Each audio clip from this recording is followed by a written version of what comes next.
All right. Well, thank you all so much for joining us. This is our first boardroom episode for this new year in 2024. And tonight it's basically incredible boards.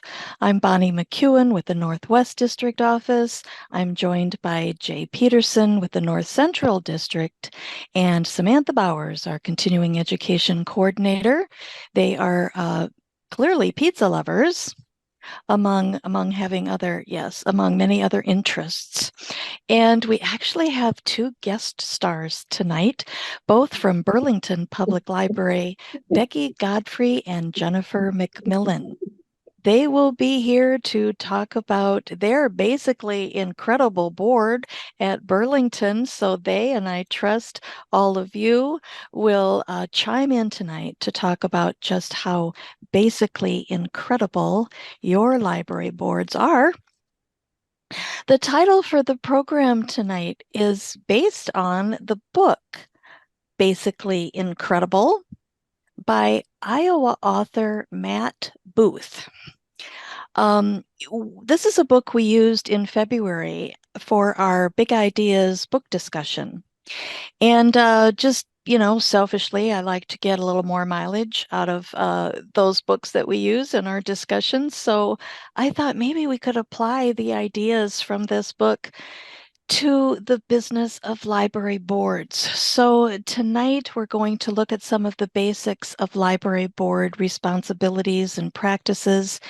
And then we'll suggest some ways that maybe you can just jack up what you're doing, things that can enhance your actions and your practices that will lead to basically incredible boards. And by the way, there was no expectation for anyone to have read the book prior to tonight. That was not a requirement, although I understand that Becky and Jennifer have in fact done that. So that gives them a couple of more stars in their crown for joining us tonight.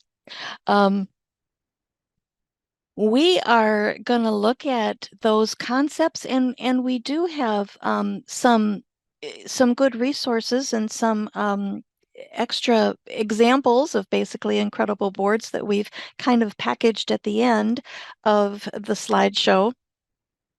You will have access to these slides as well as to tonight's recording in the days to come, but we really want to protect the most of our time to talk with Becky and Jennifer, who've agreed to join us from Burlington Library and talk about some of the wonderful things they're doing there. So if we don't have time enough to walk through some of those extra resources, you can always come back and revisit those when you have those slides.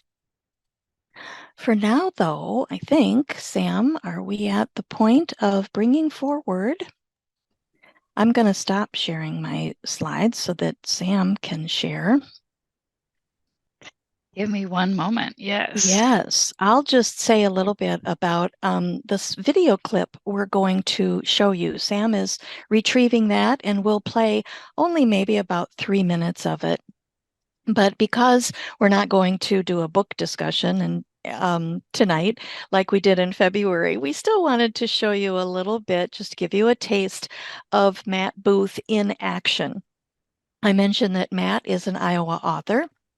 He's actually from Dubuque. He got his undergraduate degree in Wisconsin, so he's a fellow Cheeselander. Yay, I liked him when I learned that. And his master's degree is in communication is from the University of Dubuque. He's an entrepreneur and a business coach. He's also a self-described attitude adjustment expert. I think he's pretty much a sought-after keynote speaker. We learned that he was the keynote speaker at the Iowa League of Cities conference last fall. And with him being an Iowa author, that was also pretty cool. So those were some of the reasons we used his book, and some of the reasons we would like you just to get a feel for Matt's presentation style. So we're ready for that, Sam, when you're ready. Yes. So in this clip, Matt is heading into the YMCA, I believe, and he has um, he has had this experience the day before, where basically this self-proclaimed attitude adjustment coach has basically done something dumb in the YMCA. He has basically berated children for playing basketball in the YMCA. It's kind of a funny story, but so he gets in his car the next day to go back to the YMCA, and he's challenged by something he hears on one of his sort of encouragement tapes that he likes to listen to. If you've read the book, it seems like he's a big fan of driving around and listening to some old school encouragement, self-help type tapes. So here's Matt having done something dumb and gotten a bit of encouragement from one of his favorite speakers. So I'm going to have to share my screen again to make sure the audio is coming through, because I am apparently very new to Zoom. No, just kidding. All right, here we go. Here's business. The next day I jumped in my car to head to a speaking event, and I popped in a CD. Some of you might have heard of this guy before. His name's Zig Ziglar. Maybe you have, I don't know. And on that particular CD, Zig Ziglar talked about what had just happened the day before. He said, quit asking people about, how are you? Because we live in a negative world. And when you ask somebody how they are, most of the time you get negative stuff, right? And he said, instead, ask them what's good in the day or something fun about them. Just ask them. I said, I'm going to try this on Teresa. So I walked in to see Teresa, and she's sitting at the front desk. And I said, Teresa, tell me something good. She froze. Teresa didn't have an answer for me. I don't think anyone in her whole life had ever asked her to tell her something good. She just froze. And I said, Teresa, never mind, I've got something good for you. And it cheered her up, and it cheered me up, and it cheered up the dude behind me in line because he was waiting, right? And it kind of has a boomerang effect, and it was cool. So the next time I walked in, I'm going to try it again. And I walked in and I saw Teresa. I said, Teresa, tell me something good. She goes, it's sunny outside. And I'm like, it is. It's sunny outside. That's such a great answer. I've been doing this for 10 years now, and 9 out of the 10 times when you ask somebody that, a few of you today told me this, they will talk about the weather. It is crazy. So it had a boomerang effect, right? It helps Teresa, it helps me, it helps the people in line. I think Teresa started seeing my car pull in the parking lot, right? So one day I was kind of in a hurry, and I go in, and there's 3 coworkers standing behind Teresa. And I run in, and I'm in a hurry, and I go to the door, and she's not buzzing me in. She's like, Teresa, tell me something good. She goes, my cat just had kittens. And all her coworkers are laughing. By now there's 4 people behind me. I'm like, that's so good. I love kittens, Teresa. They're tasty.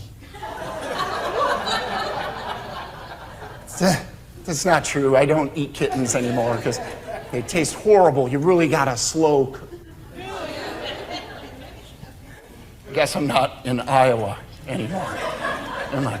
But do you see what a small change in your attitude and the way you communicate your attitude, it can have a big effect on your customers, your members, your clients, people you work with, people that you live with.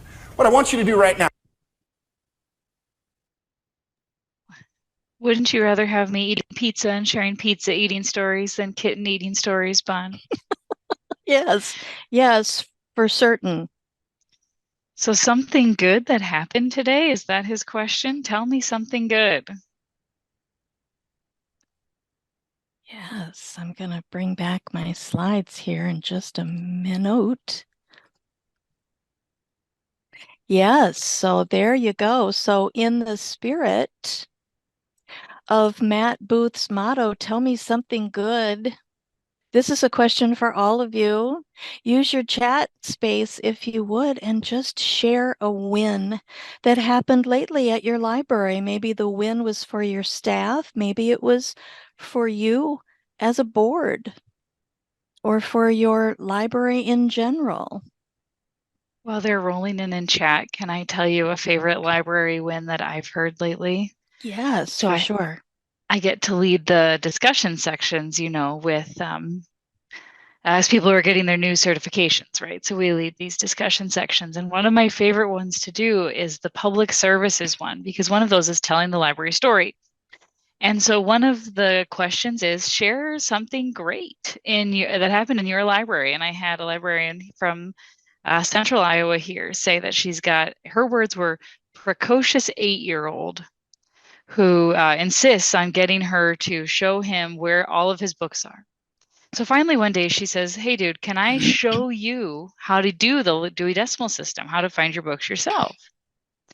And then it so happened so she taught him, and then the next day she was gone. Well, the next time they were both back in the library together, he said, "Now, hey, where did you go?" And she said, "Well, no worries. Like, I was just on vacation for a day, but I'm back, and you knew how to find your books. It was no problem." He said, "Well, I did know how to find my books, but I certainly missed our time together." So how he had bonded with the library. Now we've got some great ones coming through in chat here. A Yeah. couple of grant ones. Oh, yeah. Read Large some. donation from the Legion for purchase of military and patriotic books. Great. A KFC grant to update a kids area. Fabulous. Someone's doing an escape room. Someone else with a $2,000 science and technology grant. This comment says it was secured by the board president. So talk about being a basically incredible board president. Wow, no kidding. Go to the head of the class with that one. There we go. Let's see, another grant for upgrading tech for youth. A lighting upgrade started today. Someone else secured a new board member. That's fun. Ooh, someone did an Easter egg hunt with jokes in them. That's really cute. Jokes inside the Easter eggs. Cute idea. More grants. A nice group for coffee today. Isn't that just fabulous when it's as simple as a coffee group? Someone else has summer programming all set. Fabulous. That's so fun. Well, here's a fun one. 3-year-old told dad, you have to wait before we go to the library. She had to draw the staff a heart, which they promptly displayed. Very good. Oh, those are good stories. Those are good wins. One of the maybe takeaways from tonight, I hope this is not, it might be the first, but I hope it's not the only one, is this question for you. And one of the reasons we posed this question and showed that video clip of Matt Booth is to kind of ask the question, what if we were all a bit more intentional about using this very technique at any meetings that we find ourselves leading, right? Maybe you directors in the audience would use this technique at your next staff meeting. What about, though, at the start of board meetings? Would that be fun? It's an icebreaker, if nothing else, right? But think about this question. Tell me something good. To lead off with that, think about how that might change the tenor and the tone of board meetings specifically, but other meetings in general. So thank you for your answers to that. Those are wonderful positives for tonight. All right, Jay has a few thoughts for you coming up. Yeah, I wanted to go back and look there. The library has 74 people registered for a book talk. That's ginormous. Yeah, that's it is. impressive. And just can't recommend enough. I'm gonna plug that. Someone's there starting a friends group, which is fantastic. So yeah, we're talking about things that are basic from the I can't even talk today. The dictionary definition, here. We all kind of, we know the various terms that we're talking about here, but we're talking about fundamental expectations, right? And all the responsibilities of a board that are basic. So fundamental, essential is forming a base for your library. So maybe even the military term up there, we're going to basic, boot camp here on basic training. So all those things kind of work for us here. And maybe even an acid and a base, and you have to have your good board there to mix together with all the other chemicals to make a good library. So all these kind of work in a way. So, what about if we can move slides on, Bonnie? We're good. So, so we'd like to discuss with you a little here, as much as you'd like, to talk about what you describe as your board basics. And so, how would you say, if you've been a board member for a long time or a few years? I mean, a long time can be, more than a year, or less than. But hopefully, it doesn't feel very long, right? But how has your board work changed over the years? What are your experience? Have board expectations and responsibilities changed, and how so? And how do you feel that that's worked? And if people are pondering that, we want to ask our guests, trustees here, if they have any thoughts of how they did their basic work, or how that's changed. Yeah. I think they're working on their music. Hi, great, yeah. Gotcha. Hi. All right, so I'm Jennifer McMillan again, and I am the newest board member here at the Burlington Public Library. So I can kind of speak a little bit to what I see now as far as our basics. And really, I think that we have a good foundation as a group with, bringing in good, solid board members who all believe in the mission of the Burlington Public Library, providing education and training, and just laying out the expectations for being on the board. I saw this at play very recently. We currently have an opening, and I'm on the personnel committee. And so we sat down with someone who we were, whose name had come across as a potential board member. And we very much just laid out those exact things, the expectations of being on the board, the education component, what it's really like in library land at the moment, as far as some of the challenges we faced in Iowa this year, how we've responded, and how as a board we need to be prepared for those things. So I think just laying the groundwork as far as expectations is really key. I've been on the board for 10 years. My name's Becky. And when I first started, we would look at the composition of the board, make sure we had, gender equity. And we'd look more at like what people did professionally, or maybe how old they were. And we still want balance, but we really want to have people who can tell library stories, tell their story, why they love the library, why the library is essential to our community, to all of our communities. So there's been a real shift kind of in that basic recruitment for board members, definitely. Boy, I just so like what you said, because, to me, it's so important to relay those expectations at that very point of recruitment. I think, as people express interest in being on the library board, if there's a tendency, I think, to kind of sugarcoat it in terms of the time involved, and, oh, it's a once a month meeting and we're there for an hour and we'll feed you pizza when you come. But there's not much to it.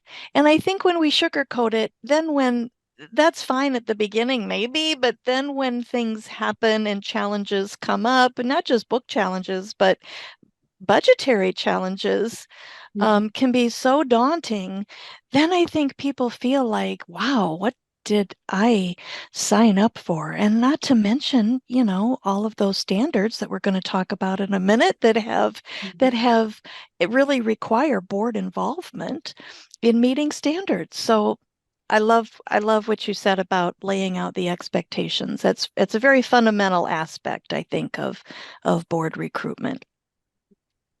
Thank you. Speaking of standards, we can't go more than a couple of minutes without talking about In Service to Iowa Public Library standards. And we thought, in putting together the material for tonight, we thought it made some sense to use our own standards document as the foundation for board basics.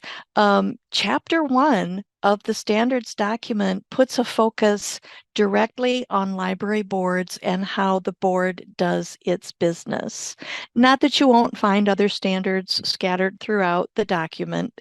There's lots of them there, but I think it's no accident that the standards document leads off with this very first chapter, and the first chapter's deliberate focus on the work of the library board.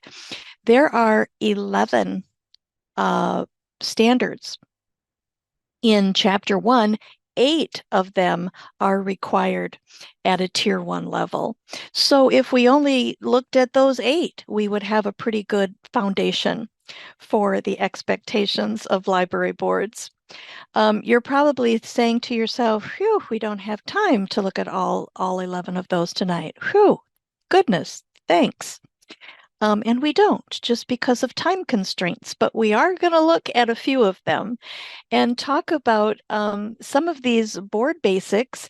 And then we have some ideas for maybe just easy enhancements that you all could do to maybe just jack up what you're doing, your practices and your actions, maybe just jack it up just a bit to be basically incredible. So we're going to take a look tonight at bylaws and some conditions of library board meetings. We'll also look at board education. And thanks again to Becky and Jennifer with us. They have such good stories to share here. And we'll kind of wrap it all up with advocacy efforts and what's happening there at Burlington as well. Hey, Bon, before you charge ahead, can I call out a couple of things in chat that someone mentioned as basics for boards that might be surprising? Yes. And someone mentions the policy needed around technology. And I think that that's a good one. And it feeds into a swan song of yours, I know, which is the tech savvy board. Yeah. So that not only should your board be well versed on the technology that's in the library and the kinds of policy you should need, your board may need to be a little bit tech savvy in order to operate the board smoothly in 2024. And then this person also mentions continuing education being a basic for boards that might be surprising to a newer board member. I totally agree with both of those points. And that question from a few clicks ago said, what has changed about your board basics then and now? I suspect then, if you roll it back by 10 years or longer, we probably didn't have the same techie expectations, maybe, of our trustees that we do now. Look at all of you goofing around in Zoom rooms. I mean, that's relatively new on the scene, right? So I just totally agree with that. Those are more recent, I think, board expectations. The show that Sam's referring to is one I've done many times called Toward Tech Savvy Trustees. That's a favorite of mine. Thank you, Sam.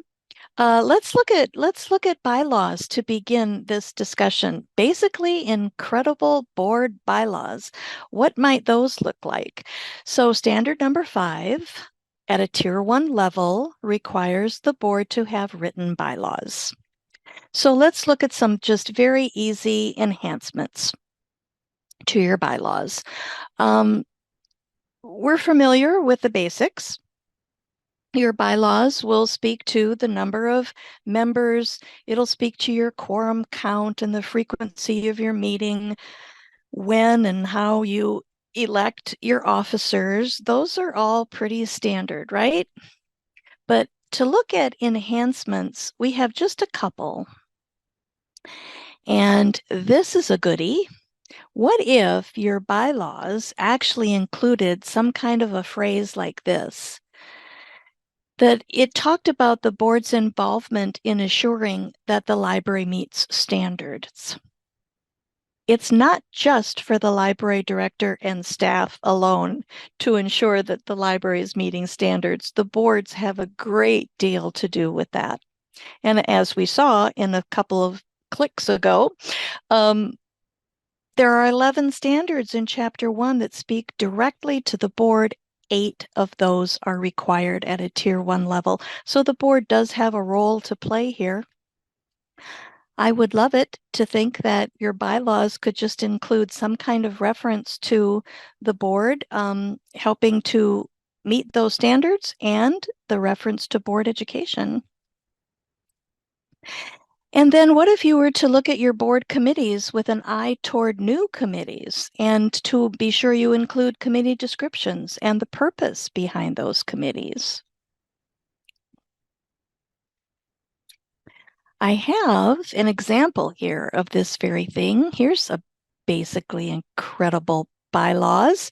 No surprise, from Burlington Public Library, and look what they say in their this section.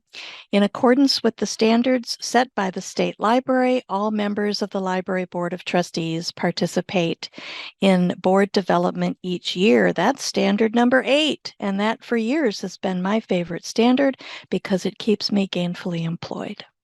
So there. So Becky and Jennifer,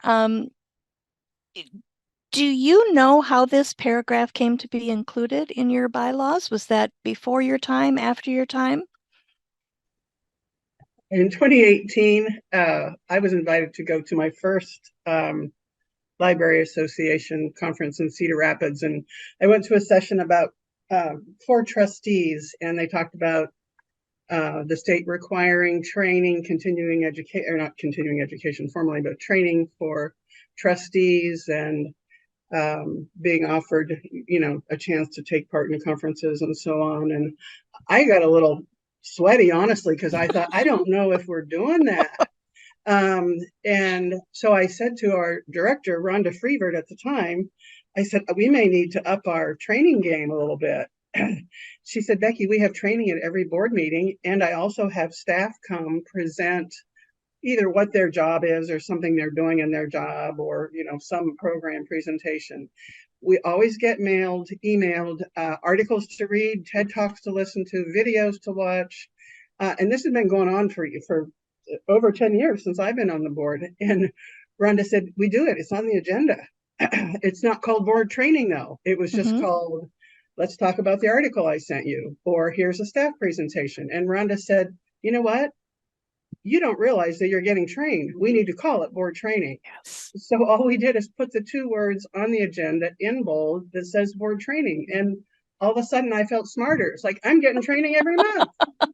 And it doesn't feel like you're going back to school. Yay. That's a plus. It's just simple, just things to help us wrap our brain around the unique library vocabulary, about issues, about city policies, just there's just an endless list, and it just feels so good to get smarter every month together with the folks who I'm charged with managing this part of the city, city government. It's great. Oh, very good. And I think too, as a new board member, you hear that board training and you think you're, it's some classroom setting. Like you said, you wonder what it is. You think you're not doing it. And it's just so easy. It's very easy. It's easy to incorporate. It doesn't have to be hard. And it can be fun. And we talk about it together as a group, and we always have good insight to share. It doesn't have to be intimidating. And it can be fun. I think it needs to be fun. Yeah. And one reason I like these watch parties when we have these boardroom webinars is because then it makes learning more collaborative also. This online learning gig can be kind of a solitary pursuit. But if you come together and enjoy these boardroom webinars together as a group, and then you can talk about the content as well, I think it makes it a more fun learning experience too. And putting this sentence, though, this idea into your bylaws, it then sends a message, right? That this is an important part of how the board conducts itself and how the board does its business. And when you share these bylaws with brand new trustees in an orientation packet, there's another time. There's another time we're sending the message if it shows up in bylaws. Well, you also have this very cool paragraph that shows up in your bylaws, and this speaks to Burlington having an advocacy committee. I know we're going to talk about advocacy a little later in the evening. I've looked at a lot of bylaws in my day, and I'm very used to seeing a building and grounds committee, a budget and finance committee, a personnel committee. I don't very often come across an advocacy committee. So this kind of got my attention when I saw it in your bylaws. Do you have a sense of how this got to be there? So when I came on the board, we had just endured a couple of years of awful cuts. I mean, I don't remember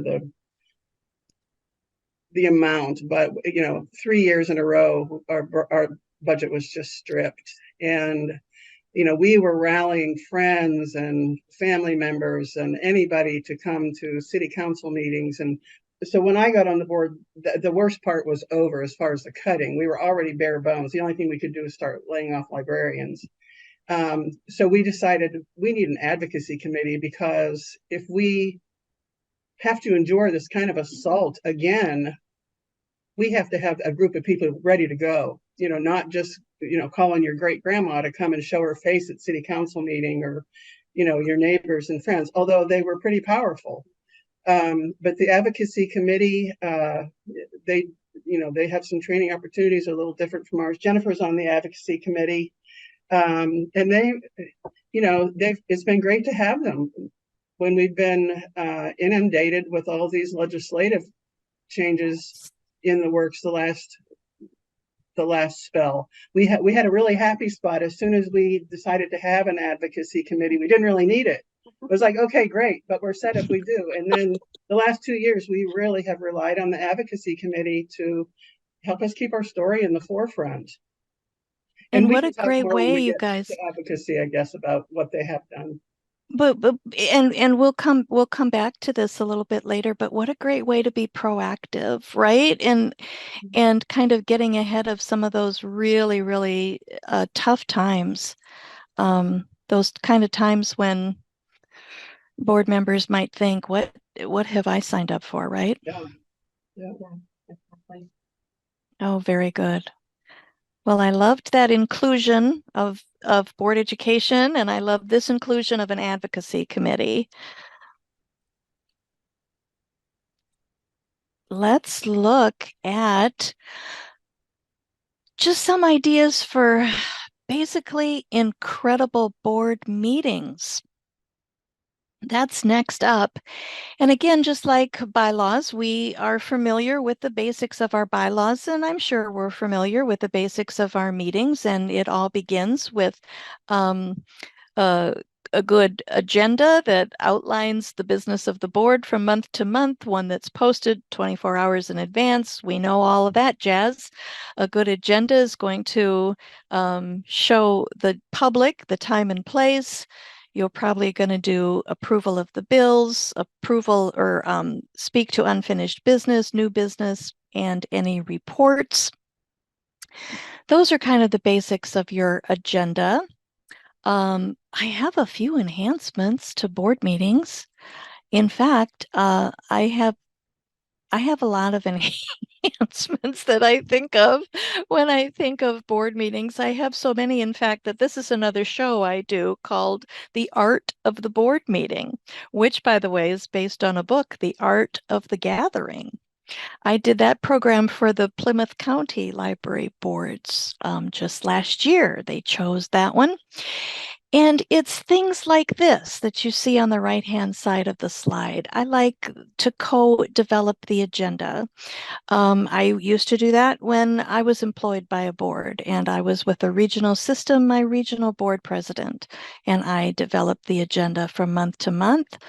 Having those electronic copies, I think you talk about then and now. I don't know if any of you, please do share if your board packets now from month to month are electronically accessible, maybe through Google Docs or some other platform, but that's a then and a now. Um, just these kinds of things that I think can enhance the meeting and make the agenda development a bit easier. And I love this item. Becky or Jennifer, one of you mentioned this a little bit ago. If you added just this line, board education report, to your agenda from month to month, that kind of signals then that whoever did something in terms of board education can report back on what they did. It's just a good reminder for the group. And again, it's just another way to send that message, that expectation of board education. Um, this is something too that I've been a practice that I've been encouraging our library boards to do, and that is kind of to bring a year at a time calendar to their meetings, or at least use the early part of your year to kind of target those months when the board has to do some annual tasks, some annual discussions. You might target a couple of months out of the year to be very deliberate about board education. Burlington can do you one better than that, though, and we'll show you Burlington's list of their board education coming up next. But you could target 1 month and here and there to review a different policy. As board members, you have to evaluate the library director's performance, so you could target a month out of the year to do that. December strikes me as a logical month to review the library's strategic plan to see what you accomplished and what you would still like to work on. That's an annual conversation. So if you find those annual tasks and you kind of target different months to discuss those things, it's not that you can't move it around. There's a lot of flexibility built into a 12-month calendar. There's flexibility there, but it does make agenda development, I think, a little easier, especially for newly hired directors who maybe are not quite sure what ought to go on next month's board agenda, right? So I like this practice of a year at a glance calendar. Anything else out there from you all, Becky or Jennifer, or anyone in the audience who has enhanced their meetings to be kind of basically incredible? The strategic plan evaluation is a good tie back to the book as well, where he talks about regularly reviewing his goals. And I think when you do something like that with your strategic plan or with other pieces of your operational goals, a good practice for sure, and one endorsed by our author here to be basically incredible. He goes so far as to write his goals down on a piece of paper that he sticks in his wallet. I don't know how many of you want to fit your library's strategic plan into your wallets, but Pocket maybe digest. But you could do worse than making it short enough that you could fit it on a small sheet of paper. If every board member could kind of tick off the top, three of, big goals, that's a worthy thing to look for. It is. Here we have, and obviously we can't share it on the screen, but we have a document that looks very similar to what you are outlining here that we're happy to share with you as well, that just outlines a year at a glance and what our board meetings will look like every month with various strategic plan updates during the year, the conversations surrounding the budget, the review of the library director, even coming down to like our terms ending in June and what that looks like in April if we have someone whose term is coming up in June. Just preparing and making sure that we all understand the roadmap for where we're going. And again, it's about those expectations, and those are very Yes. clearly laid out for us. Thank you, Jennifer. Sam, is that a piece that you've gotten from Burlington prior to tonight, or because I I know have not, but I because will gladly okay, share it if Becky or Jennifer has a digital copy they want to send, or when Brittany's back in the office as yeah, well, we'll gladly Yeah, post something like that. We yeah, can email that to you. You bet. yeah. just Thanks, guys. send that to Samantha. I know that she has the next piece that we're going to talk about, which is basically incredible board education. I know she has that piece that you've shared with us before because you talked about that at the ILOC conference. I do have that. So yes, we've talked a lot about board education tonight, but the continuing education consultant gets to talk about it now. So isn't she happy? But we do have another example outside of Burlington as well, and this one from Lorenz. They talk in this long range plan. This is an example of their strategic plan that, first of all, promoting a culture of learning for adults. And so they mentioned trustees specifically being involved in this lifelong learning goal that they have as a library. And for me, it's not unusual to see like this culture of learning or lifelong learning in a library's goal list or mission statement. But I did love that they specifically said patrons, staff, and trustees will have the information that they need, and specifically calling that out. And then similarly to Burlington here, Lorenz saying that pulling from that standard number 8, Bonnie's favorite standard, that there's a variety of board development training each year. And they give some examples of things that they might do. So learning about an e-resource or some sort of product that the library might have. Like Becky has already mentioned, maybe reading an article or watching a TED Talk, going to some sort of county meeting, coming to an event like this. But the next slide does spell out the examples of those types of things that Burlington has been working on.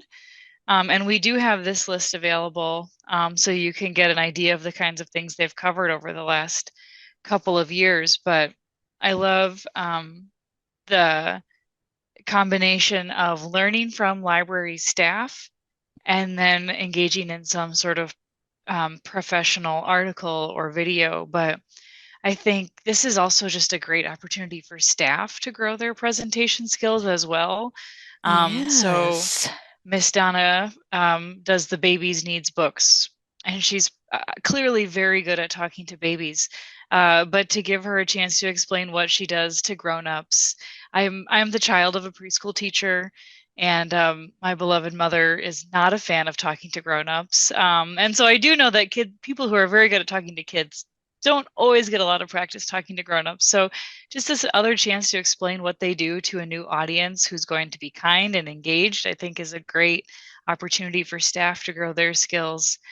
And yeah, and then mixing in some of these other things that are going to um, be relevant to your work in the library beyond just what's specific to your library, I think is really exciting to me. Becky or Jennifer, anything you want to say about highlights from this list or things that have stuck out to you over the last couple of years? Well, I find it hard to believe that there's no presentation on June or July 2022, because I'm sure there was. I was going to go back through my agenda and try and look up what it was. My guess is they couldn't find the source or title of whatever we were reading, but some of the readings are long, some of the videos are long. I would say more in the last year and a half, we've had to kind of up our game on learning things with book ban and legislation changes. And I'm sure that not everyone reads everything or watches everything consistently, but we discuss it at the top of every board meeting. What did you think about that? What did it make you wonder about our library? And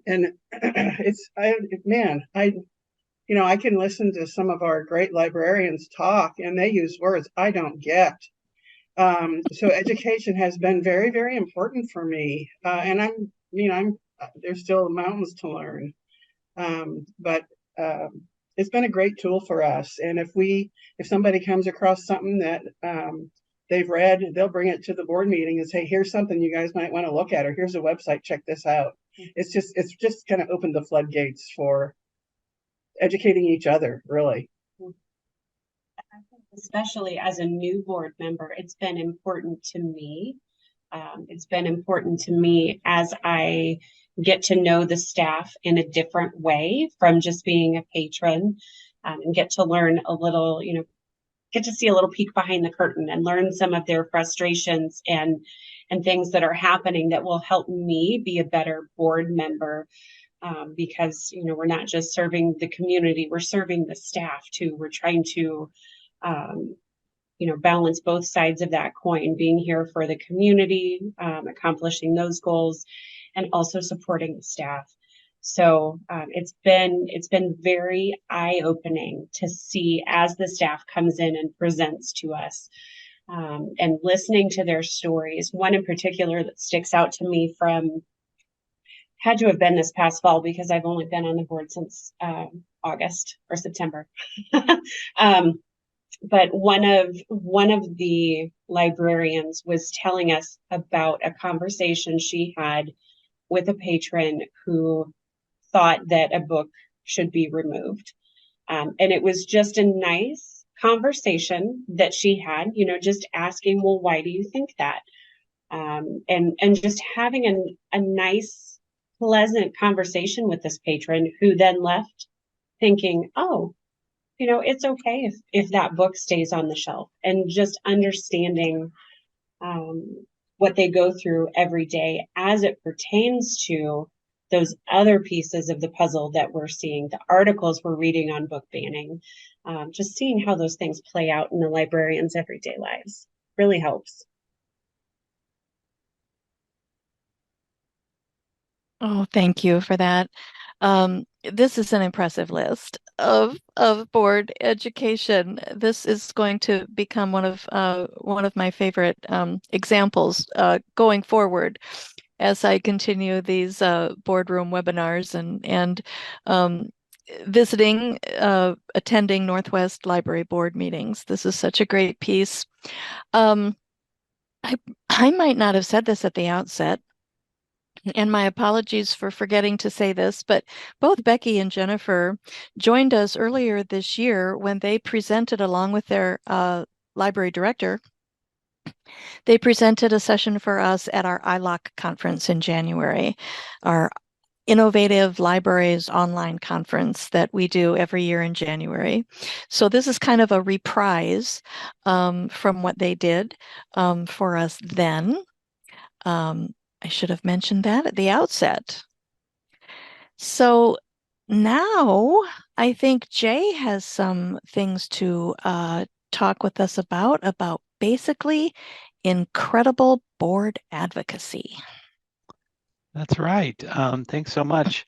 And so just if you want to go to the next slide, Bonnie, we can move on there. Yeah. So we have also covered a lot of wonderful stuff.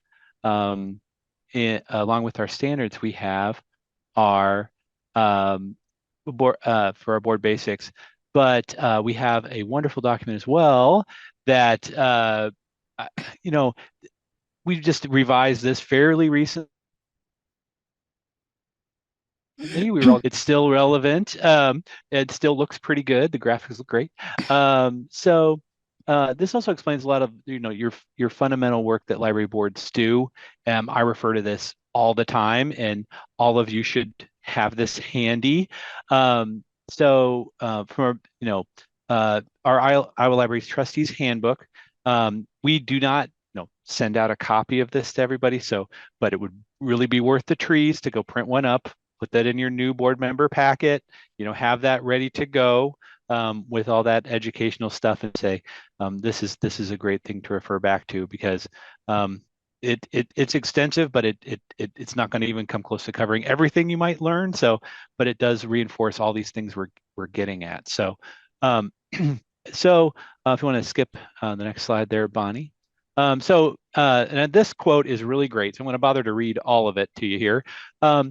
In exercising this evaluation and advocacy role, Boards are pushing for adequate funding. They're seeking technology advancements.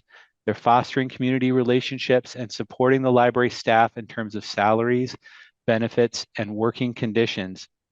Those last three bits of this are so fundamental and huge and such a big deal. When I was reading this quote again, it really hit me about some of the things that I've been reading and covering. And no matter what size library you're at, from the biggest ones to the smallest ones, it comes down to that the staff and the people in the library are the library. And so the boards are there to help, put the director in place and set that tone at the library. That's a basic fundamental thing. So you really are there to advocate for salaries, benefits, working conditions. I love that point about having that committee all ready to go to advocate when there's problems, and that's a big deal. And so we'll be touching on that more a little later here tonight about salaries and working conditions and that sort of thing. But I think when we're talking about all this, it really makes a big deal to have that basic stuff at the library too, about your staff and having them work on those things that we kind of get to that in a trustee book as well, but about how everyone in the library kind of knows how the library operates, right? Not everyone knows the ins and outs of every single bit of the platform, but you're doing all this education, you're doing all this training, so you can kind of say, okay, I can direct the person to the right thing. I can make sure the person knows how to do a book challenge form. I know how our library staff, what time they need to do the work in the library, how important it is to have shelvers, how important it is to have all this throughput and getting people the books that they need, because it's all about, getting the information in people's hands and finding that for them. And you really do that with this basic stuff. So as a trustee, that's an important fundamental thing. So, so the next slide, Bonnie, I think we're ready to go. Yep. So these are quotes from Becky and Jennifer. So these are good quotes. You're putting your face out there. Literally tonight, I was talking to a library director, and they were saying, "Hey, I have an agenda. I put it on my agenda that board members, rotate through and go to the city council meetings, that sort of thing. They're in their people's faces, and so." When you're talking, and then too about a budget advocacy, you're here to talk about how the residents use the public library. So when you want to talk a little bit more about what you were getting at here with your quotes, Becky, Jennifer, thanks. Yeah. So the quote on the right about, this is not my budget, that was actually Brittany Jacobs. That was our library director who said that at the city council meeting where she was presenting the budget. And that struck me and was what we had brought up when we presented at the ILOC, that part of advocacy is, telling our story. And we do that through several ways, one of which, as silly as it seems, is the budget. Those budget numbers really tell the story of how the public is utilizing the library, the funds that we need to keep the library funded and open at the level that the community is using it. These aren't our wish lists, they're the community's wish lists. And so if we phrase things, if we always phrase things through that lens of looking at how the community is using the library, telling that story, it's not our library, it's not our budget, it's the community's library and the community's budget. And we are here as trustees, as staff members to support that community. When we've had times that we sort of feel like the library is under assault, maybe not big budget cuts, but just sort of like, all right, they're getting a little sticky over here. And if I'm going to go to a city council meeting or even a work session, I often will email specific city council members, because their email address is on the city website, and just say, hey, I'm president of the board of trustees. I'm going to be at the city council meeting tonight. We're really keeping an eye on whatever the discussion is. And I look forward to seeing you. And then when I go in, I make sure I make eye contact and wave and smile at whoever I emailed that night.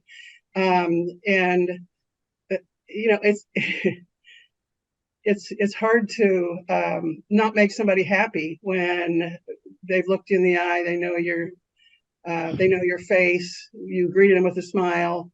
And they see me sitting there, and that is true of so many library faces now. They're a presence, and they're going to be there anytime there's a discussion to be had. And that's something that's taken time. And over my 10 years, it used to be, unless there was something really big, we weren't great at going to city council meetings, but we're really pretty darn good at it now. And they can see our little block of library people and see our cheeks get rosy when the discussion starts. And it's been fun to feel a little powerful with the city council, I mean, feel like they're listening to us. They know who we are. And I, kind of on that same topic, they know who we are. We're always there when things are focused on us, whether it's good or it's bad. It was it Library Lovers Month that the advocacy committee had the city council put together a proclamation about the Burlington Public Library and Library Lovers Month. And we had, I was the trustee that received it on behalf of the library, but we were all there. And we had a big group of library supporters there that night because there was also some budget discussion. And so it just happened to be great timing. And when they, at the end, when they had us come up and get the proclamation and take the photo, we had everybody who was great. there to support the library come up. There were people I didn't even know that were there for the library. It was great. It was awesome. There were probably 20 or 30 of us? Yeah, there were. I think somebody said 28. Yeah. And so to just have them see, hey, we had all of these people in the room, and they were actually all here to support the library. Yes. That's powerful. Yes, it is.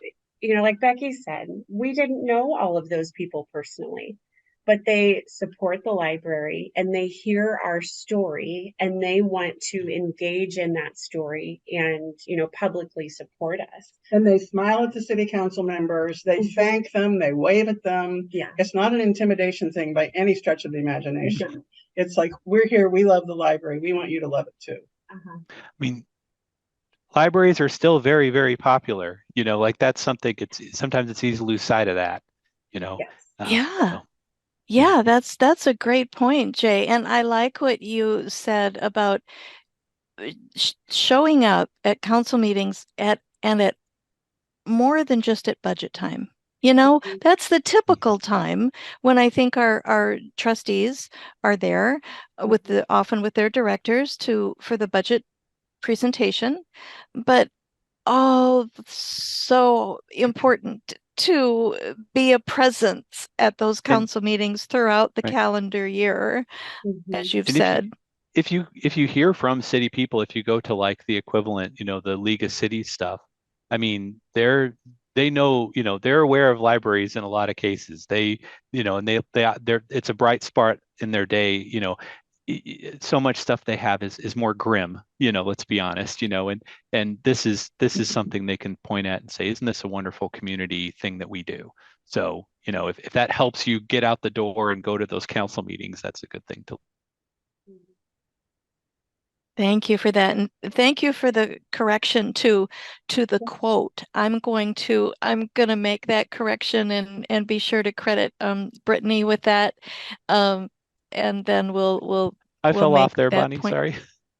Oh, that's okay. And we'll make that point and credit Brittany with that. See, you can tell I was actually taking notes during your ILAC session because I was frantically writing down these good quotes from y'all. To be fair, I think we were the ones who brought it up at during the ILAC conversation. So great. Well, thank you for that. I wanted to just for a minute bring us back to this thought from Matt Booth in his book, Basically Incredible. There's a chapter about navigating negativity. And he says that studies have shown that nearly 9 out of 10 people have considered leaving their jobs because of a negative coworker. Talk about something that can make a basically incredible difference, right? If that's addressed. And he goes on to say, I think this is an important paragraph, the next paragraph. If we're leading a team, our colleagues are silently or not so silently begging us to do something, but often we don't know what to do. So I do think that managing people can be difficult. If some of you out there are managing staff at your library, yes, I'm sure you are.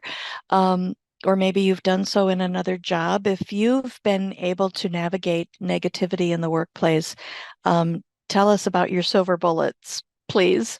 If you're super skilled at this, we would love to know your superpower. The reason I bring that quote forward is because I think that negativity can affect library boards too. I don't want to bring the room down because we're having such a swell time. But I do think that negativity can at times affect library boards. I've seen it myself in my travels and in my working with Northwest library boards. And in some places, I've seen it play out, negativity. I've seen it play out without really any meaningful change in the board's culture. So remember that quote just from the last slide. If you're leading a team, our colleagues are silently or not so silently begging us to do something. We often just don't know what to do. So I guess my question to the group, you can use your chat space for this, or certainly Becky, Jennifer, if you have experience with this. Have you ever had that experience of having to address negativity at your board meetings? Were you able to lift each other up and come to a better place? Personally, I think that a hallmark of basically incredible boards would be those that can find a way to tap down negativity when it becomes unproductive, when it becomes too ingrained, when it becomes too much of a culture and not enough of a one-off. When negativity stifles problem solving, then I think there are real challenges there for the board's mental health and their ability to do productive work. It's not easy. But when you see those problems persisting without resolution, something has to give. So any thoughts or comments about this? I like your point here, and I think this gets to a lot of what Matt talks about in the book, but the perspective. So there are tough things that happen and really difficult issues that our boards face, whether it's personnel related or budget related or policy related. But trying to set it in the broader context, as Matt talks about in the book, of like why we do what we do. So coming back to some of those fundamentals about library service and the importance of libraries in the community, and trying to sort of focus your energies in a little bit on remembering those positives can be a really good thing. And I mean, it's easy to say these things out loud, and I'm not in the board meetings that you all are in, but I think that can help. Someone in chat mentions sometimes it is a personnel change that it may Yes. mean saying like we can't agree on this, or we're not gonna renew your term, board president. But that's not always an option either. And I saw Becky and Jennifer come off mute here too, so I'm curious to hear what you guys have to say. Well, I don't know if this isn't really negativity on the board, but we've dealt with some kind of negative things that, when we listened to our director, our former director, talk about going to a session on bed bugs in the library, we were all like, how does this happen? It was an eye opener. Of course, people have bed bugs, and that they would bring them into the library as a public space. We have homeless folks who don't have anywhere to be. That has been a tremendous. You talk about a list of things for training. Just being aware of, I've gone to meetings at the library and leave and come back in to tell somebody there's somebody sleeping in the parking lot. Well, they know who it is and they know where their belongings are. And it's a negative thing because you don't like homelessness or bed bugs, but the library has a certain responsibility.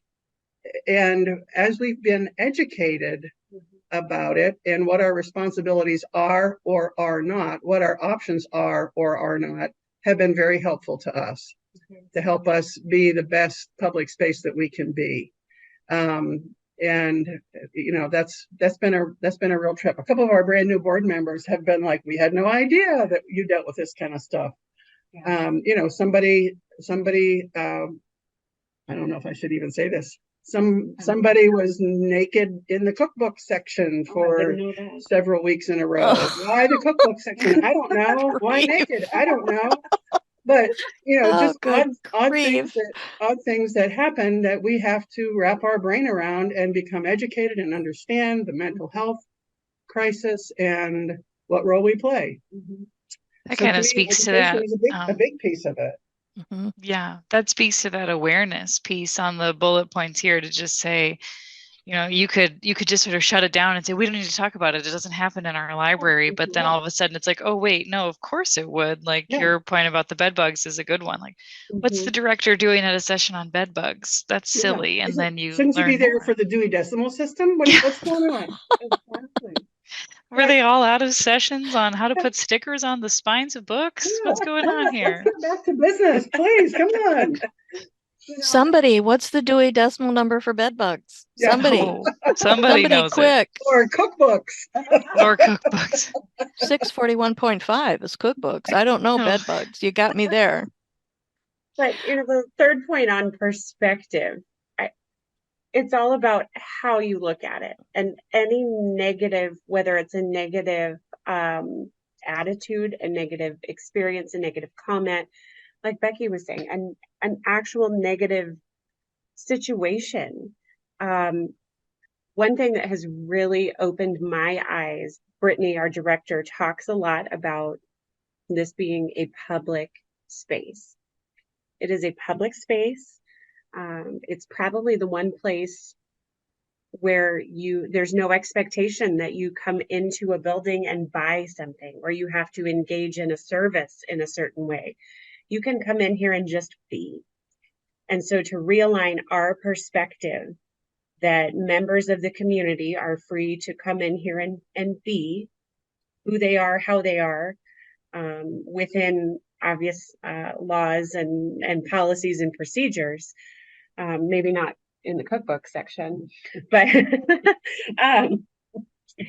just that perspective allows you to take a step back and think, okay, yes, somebody returned a book that had bed bugs. Gosh, that has to be embarrassing, or that has to, like, how do they feel? Do they get quality sleep? Just removing yourself from the reaction. And that again takes place in board meetings as well. If there's a negative situation, these things all translate. Removing yourself from the emotion of it, having some awareness and perspective, and just addressing it for what it is. We have a lot of fun at our board meetings. It's sometimes hard for negativity to creep in at the actual meeting. So it is. So your group isn't one that needs to begin meetings with, tell me something good. But we might. I think that'd be great. We don't spend a lot of time getting to know each other, and the more we know each other, the better we can work together. And that might be a great way to find out what our fellow trustees value and what they're celebrating in their life. I think we're going to do that. Oh, very nice. We had a trustee who at our last board meeting wanted to tell us about an event that he was hosting. Oh, you weren't there. He wanted to tell us about an event that he was hosting here in the community before we left for the night and invite us all there. So I think that's just a great example of even if we couldn't go, learning what's important to him and learning a little bit more about who he is. Well, it builds the relationships amongst all of you. Yeah, for sure. And when you start to build relationships, then you build trust. Yep. And then along comes all sorts of good things. Yep. Well, we have been talking about bringing up this this session that Jennifer and Becky and along with Director Brittany in Burlington did for us at the ILOC conference. And I'm going to put a direct link to that in the chat, but I do hope that you take some time to listen to that because there was a lot more in there on this advocacy piece that Burlington has been so engaged with. And I hope you pick up one theme from our conversation on that topic tonight is how proactive their efforts have been rather than reactive, trying to set themselves up to be in a good position, not if, but when additional difficulties come down the road, they're in a better position rather than fighting out of the corner. So that is it's a great webinar, and it does include the link as well for their Excel sheet of training, so you can download that off of our website. But it's really been, again, yeah, speaking to that storytelling piece that they were kind of talking about, that even the budget tells a story. That's a great line. So you can kind of get a little bit more info on advocacy from that webinar. Great. Thank you. Well, my clock shows 7:12, Sam, so I think we do have time to buzz through some of these basically incredible examples. Oh, wait, there are more? There are more. Basically incredible examples of basically incredible boards. And here's a goodie that I don't very often bump into. I see a lot of strategic plans come along, especially at the time of year when libraries are dusting up their strategic plans to submit for accreditation purposes. They might send them to me first to take a look at. I see a lot of mission statements because that's a requirement, but I don't very often see what you see highlighted here on this slide, values statements. Values statements that speak to what the library values in terms of the community, in terms of its own staff, in terms of its patrons. So look at this example comes from West Des Moines Public Library, and it's just wonderful. I love the language here. We value at West Des Moines Library, we value being community-minded. We go out of our way to be welcoming, inclusive, and accessible to all who wish to use the library. We value being service-oriented. We care deeply about our community, and we strive to be reliable, trustworthy stewards of our shared resources. We value being respectful. We treat everyone and each other as valued individuals. So there's the link to this lovely vision statement along with West Des Moines' mission statement. This is just a really well done way to communicate in a library strategic plan what the library values, and then to go one better and include this on the library's website to send that message that the library values its community members as much as the community values the library. Here's a wonderful example. Becky, talk about getting to know each other. I love this example. This comes from Sutherland Public Library here in Northwest Iowa. They create these flyers for all of their board members. You see the one here showing Amy Fuller and her family. Amy is on the Sutherland Library Board, and she creates these flyers using Canva. All the other trustees have to do is send her their information, what they would like people to know about them, and she will create these flyers. I understand the flyers are touted on the library's Facebook page and also posted inside the building on the public bulletin board. That's a basically incredible way of getting to know each other. And here's another one. This example comes from Loveland, Colorado. You can see here just a screenshot of one member of the Loveland, Colorado Library Board who did a video in answer to the question, what's the most meaningful aspect of being a board member? Two of the trustees at Loveland answered that question, and it's a really, really fun video to take a look at.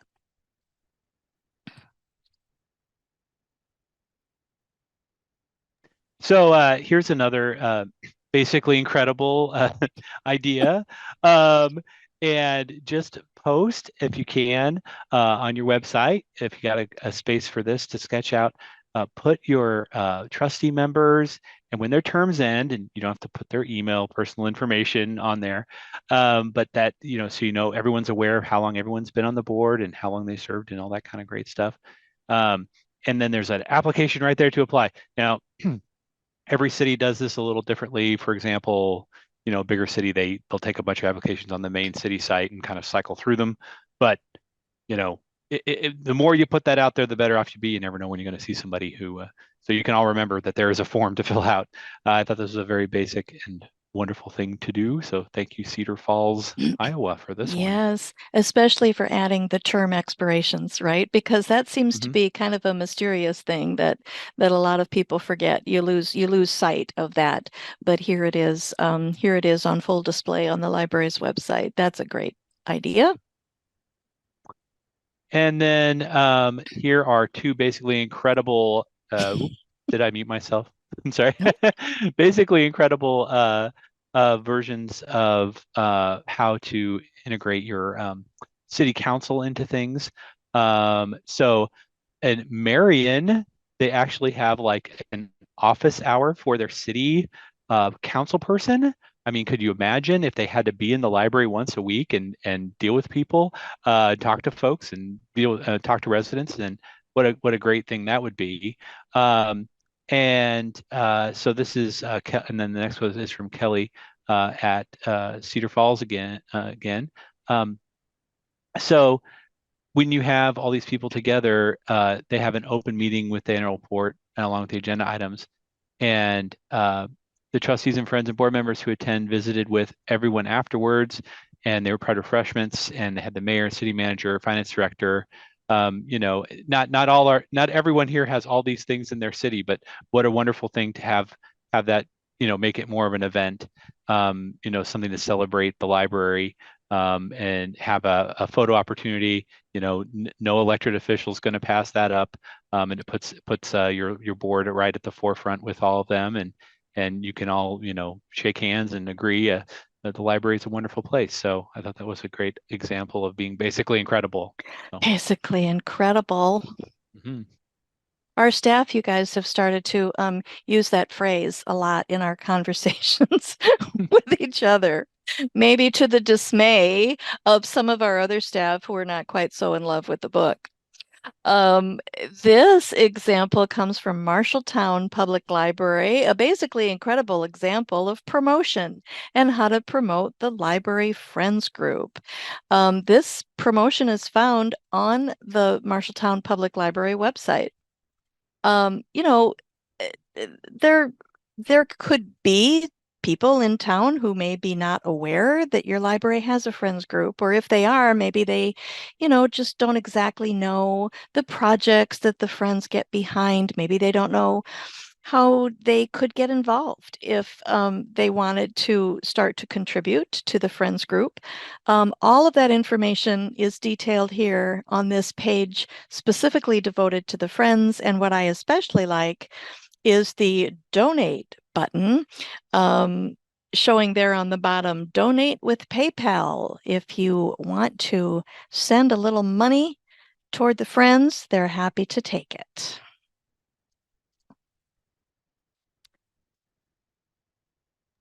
Well, this one falls to me, and I think this one goes way above and beyond the basically incredible once you start digging into it. But has it been a big year, Bonnie? I don't even know anymore. But I was part of a team here at the State Library that put together a disaster preparedness toolkit. And I think any library that has gone through a natural disaster or a power outage, or maybe even a building project that went kind of squirrely, will be very thankful to have one of these in place. And so the State Library put this together as a way for you to begin as a board and staff to communicate about who is going to do what during a disaster. And so you pull that template up, you're going to find anything from the phone number, a spot for the phone number for the elevator repair guy, to information about your building insurance, where the keys are, all of this sort of thing. And there certainly is a role for the board to play, particularly in our smaller libraries that don't have a lot of staff, but roles for different board members to play with regard to making sure the library is well prepared for a disaster. And certainly a way to take your board involvement beyond the basically incredible to get work it into your board schedule, board business schedule, to get a disaster toolkit in place. There's nothing that combines all these things together than trying to deal with some of these disasters. You know, you have water coming into the library and all of a sudden all this stuff rolls together, all the building. What do you do with the staff? It's a big thing. Yeah. Indeed. So we've gone a long ways tonight through the run the gamut of what it means to be on a library board. So kind of curious in the chat if there are library service or library board basics or beyond basics that you want to see in your library, and what enhancements you might want to add. Or maybe you want to dig into Matt Booth's book a little bit. He's got some videos online you can see. We watched just that short clip of one, but you can certainly engage with a lot of his content as well. Diane says, moving beyond the basics and reading Matt's book. Yes. Oh, that's cool. Yes, I do have a little copy here. It was fun to flip through. I didn't spend a ton of time with it. My schedule was a little bit off the rails over the last couple weeks, but I'm pretty sure that Bonnie just picked this one because Matt admits to being a Packers fan partway through here. Well, he did go to college in Wisconsin, as did I. Did you know? That's my homeland. I was familiar with your cheeseheadedness. Yeah. And when you were born and raised in Cheeseland, it's kind of a must that being a Packer fan kind of goes hand in hand with that. I can't imagine that many people from Wisconsin aren't Packers fans. Kim mentions being more proactive about sharing with the city council, and I think that is absolutely key as we're always looking at city budgets and library budgets. The city council is going to be a great ally for you there, so keeping them well informed for sure. And what you might want to do, if you haven't yet, check out your library's catalog to see if you own a copy of Matt Booth's book, Basically Incredible, so you could purchase it for your library's collection. It's a quick and easy read. Yes. Yes. Well, Bon, what's next for the boardroom? Where are we headed this summer? Well, funny you should ask. What's next for the boardroom? This is where we're headed, although we don't yet have a date, but we have a topic. We do. This is another kind of special project that's been percolating in the back of my stovetop. I ran out of analogies partway through that sentence. I'm sorry, but we've been hard at work on what we've called the Public Library Compensation Toolkit. This is going to be another way to sort of move beyond some of those basics. So your board of course, used to setting salaries and used to putting that in the context of your larger budget. But the state library has been working on this resource that's going to help you kind of evaluate if those salary numbers for your director, for your staff are make sense, are in best practice and in good keeping. So we know that budgets are usually very tight and that this is a tricky thing to begin to tackle with your board. And that's why we wanted to give you this resource to start looking at having those conversations with your city, having those conversations as a board. And so be on the lookout, directors and board trustees, for this resource launching very soon, and education coming on it soon after that. So Thank you, Sam. And we're about out of time, but here are two more ways to be basically incredible boards, basically incredible trustees, to be eager subscribers and eager readers of the Monday Morning Eye Opener, which is a weekly bulletin that comes from the State Library. I hope you're all members or subscribers of the Monday Morning Eye Opener, and a nice companion piece would be Cityscape Magazine. That's a monthly publication from the Iowa League of Cities. So with that, other comments or questions before y'all log out? I want to be sure to extend my thanks again to Becky and Jennifer with Burlington Public Library.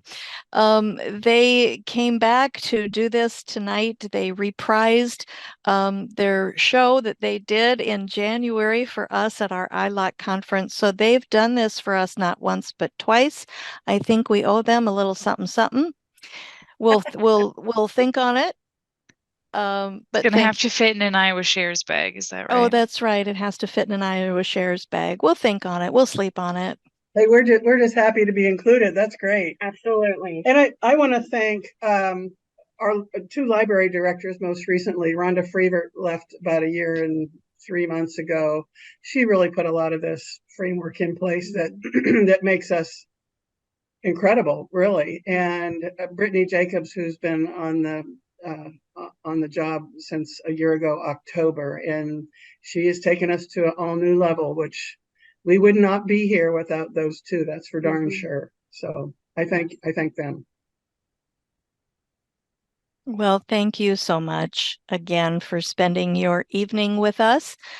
And to all of you who joined us tonight, we thank you so very much for being with us. Samantha, Jay, my thanks to you as well.